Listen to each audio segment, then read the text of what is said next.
जय श्री राम दोस्तों। आप सभी का फिर से स्वागत है एक और नई कथा के साथ। और मैं भगवान से प्रार्थना करता हूं कि आप और आपका परिवार हमेशा स्वस्थ रहे, मस्त रहे। तो दोस्तों, कथा को शुरू करने से पहले आपने मेरे चैनल को अभी तक सब्सक्राइब नहीं किया है तो इसे सब्सक्राइब कर लें, लाइक करें, कमेंट्स में जय श्री राम लिखें, हर हर महादेव लिखें। और आपको कथा कैसी लगी ये अवश्य बताएं, जिससे कि मेरा भी थोड़ा उत्साह बढ़ता है और मैं आपको अपने सनातन धर्म की और भी नई नई जानकारियां दे सकूं और देता रहूंगा। दोस्तों, आज की जो हमारी कथा है वो है त्रिवेणी नदी संगम प्रयागराज की। ध्यानपूर्वक सुने और मैं आज आपको बताने वाला हूं यहाँ के बहुत ही रोमांचक रहस्य। आप बने रहें मेरे साथ पूरी कथा में। त्रिवेणी नदी का नाम सुनते ही सबसे पहले प्रयागराज के त्रिवेणी संगम की याद आती है, जहाँ गंगा, यमुना और अदृश्य नदी का मिलन होता है। हालांकि त्रिवेणी शब्द का प्रयोग कई अन्य नदियों के संगम के लिए भी किया जाता है। यहाँ मुख्य जानकारियाँ आज मैं आपको बताने वाला हूँ, तो आप बने रहना इस कथा में लास्ट तक, संपूर्ण इस कथा का रहस्य जानने के लिए। प्रयागराज का त्रिवेणी संगम यह भारत के उत्तर प्रदेश राज्य में स्थित है। गंगा और यमुना नदियों का यहाँ स्पष्ट रूप से दिखाई देती हैं, जबकि सरस्वती को पौराणिक रूप से अदृश्य माना जाता है। इसे हिंदू धर्म में बहुत पवित्र माना जाता है और यहाँ कुंभ तथा अर्धकुंभ मेले का आयोजन होता है। ऐसा माना जाता है कि यहाँ स्नान करने से पापों का नाश होता है और मोक्ष की प्राप्ति होती है। त्रिवेणी नदी गुजरात में भी है। यह गुजरात राज्य में बहने वाली एक नदी है। इसे पौराणिक रूप से भी महत्वपूर्ण माना जाता है। खासकर सोमनाथ मंदिर के पास इसका संगम स्थल लोकप्रिय है। अन्य स्थानों पर त्रिवेणी संगम, कई अन्य जगहों पर भी त्रिवेणी संगम नाम से नदी संगम स्थल है, जैसे कर्नाटक, पश्चिम बंगाल, उड़ीसा और नेपाल। इन सभी स्थानों पर त्रिवेणी संगम को धार्मिक दृष्टि से महत्वपूर्ण माना जाता है। त्रिवेणी संगम का धार्मिक महत्व, हिंदू धर्म में इसे अत्यंत पवित्र स्थल माना गया है। महाभारत और अन्य धार्मिक ग्रंथों में इसका उल्लेख है। दोस्तों, यहाँ पिंडदान, तर्पण और अन्य धार्मिक अनुष्ठान किए जाते हैं। आज आप बने रहें मेरे साथ, बहुत कुछ आज मैं आपको जानकारी देने वाला हूँ। त्रिवेणी संगम का संपूर्ण रहस्य और कथा आज मैं आपको सुनाने वाला हूँ। त्रिवेणी संगम प्रयागराज, जिसे आज हम प्रयागराज कहते हैं, और आप में से बहुत मेरे प्रियजन कुंभ नहाने के लिए, कुंभ स्नान करने के लिए गए होंगे प्रयागराज में। पुराना नाम इसका इलाहाबाद है। इलाहाबाद में स्थित है, जहाँ 3 पवित्र नदियाँ गंगा, यमुना और अदृश्य सरस्वती आपस में मिलती हैं। यह स्थान हिंदू धर्म में अत्यंत पवित्र माना जाता है और यहाँ स्नान करने से मोक्ष की प्राप्ति होती है। इस संगम का रहस्य और उसकी कथा अत्यंत रोचक है, जो आज मैं आपको संपूर्ण बताने वाला हूँ। त्रिवेणी का संगम का पौराणिक रहस्य।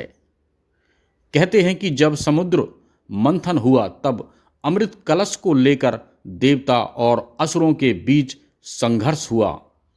उस संघर्ष के दौरान अमृत की कुछ बूंदें 4 स्थानों पर गिरी। ध्यान से सुनिएगा, हरिद्वार, उज्जैन, नासिक और प्रयागराज। इसी कारण यहाँ कुंभ मेले का आयोजन होता है। त्रिवेणी संगम में जो गंगा और यमुना हैं वे तो स्पष्ट रूप से दिखाई देती हैं, लेकिन सरस्वती नदी अदृश्य है।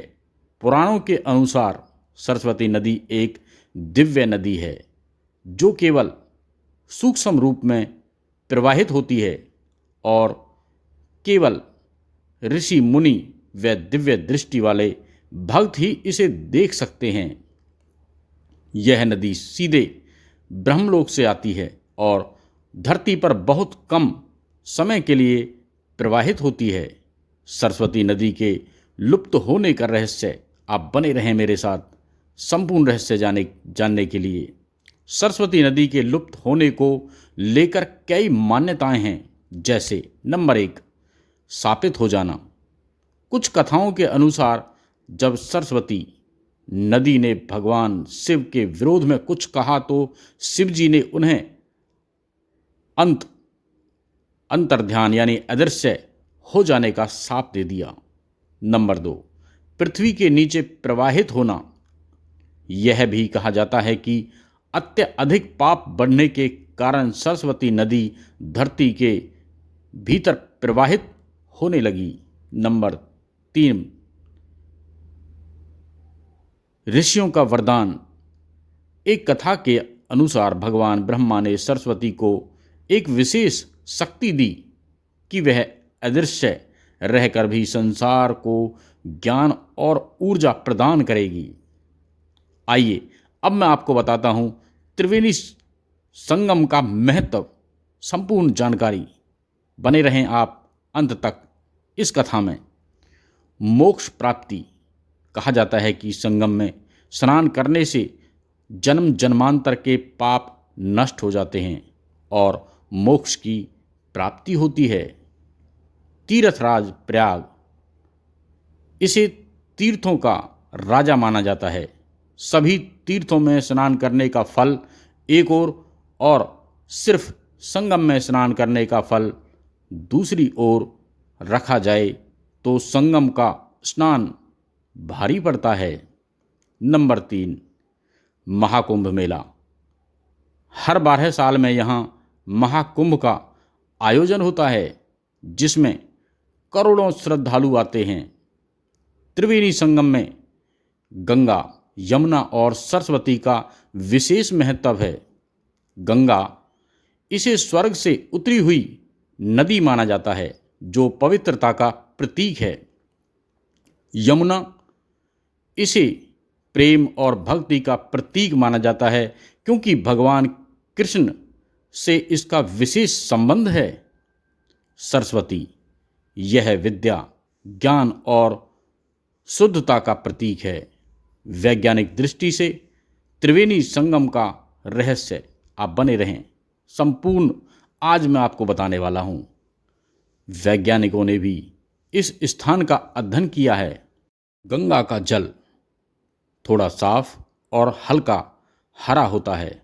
यमुना का जल थोड़ा गहरा नीला होता है और तीसरी धारा यानी सरस्वती जल अदृश्य है। सैटेलाइट इमेज से पता चला है कि सरस्वती नाम की एक जलधारा राजस्थान से लेकर प्रयागराज तक फैली हुई थी, लेकिन अब यह जमीन के अंदर प्रवाहित होती है। तो दोस्तों, त्रिवेणी संगम केवल एक नदी का मिलन स्थल नहीं बल्कि आध्यात्मिकता का रहस्य और चमत्कारों से भरा एक दिव्य स्थान है। यहाँ की मिट्टी, पानी और वातावरण भक्तों को दिव्यता का अनुभव कराता है। प्रयागराज आकर संगम में स्नान करना जीवन की एक महान उपलब्धि मानी जाती है। दोस्तों, आपने जो इस कथा को सुनने के लिए इतना समय दिया, मुझे प्यार दिया, उसके लिए मैं आपका दिल से आभार प्रकट करता हूँ। और हुई कोई गलती के लिए क्षमा मांगता हूँ। दोस्तों, आपको ये कथा अच्छी लगी हो, आपको ये पसंद आई हो, तो इसे ज़्यादा से ज़्यादा हमारे सभी सनातन प्रेमियों को शेयर करें, लाइक करें, कमेंट्स में जय श्री राम लिखें, हर हर महादेव लिखें, जो भी आप चाहें। तो फिर मिलते हैं एक और नई कथा लेकर। जब तक के लिए जय श्री राम।